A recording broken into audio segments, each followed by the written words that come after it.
If you were to take gross margin and divide it by total revenue, you get a key number, and that is the gross margin as a percentage of revenue. And if you were to take operating income and divide it by total revenue, you end up with a second number, and that is operating income as a percentage of revenue. These two percentages can then be compared to other companies in the same industry, could unlock some very interesting business insights. So as an example, let's compare Apple to Facebook. So Apple's gross margin as a percentage of revenue is 38%. But before we can compare it to Facebook, we do have to do one quick calculation. Facebook doesn't specifically list out gross margin in their income statement, so you need to calculate it, but it's fairly easy. Remember, gross margin equals revenue minus cost of sales. But in this case, Facebook calls it cost of revenue.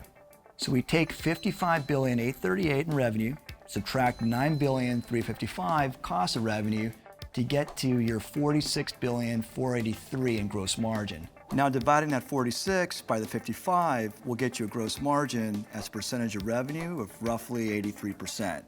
Now, that 83% is significantly greater than Apple's 38%, which tells us that Apple spends a lot more on ingredients than Facebook does.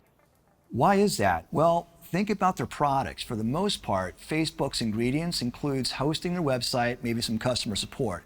Everything else is digital.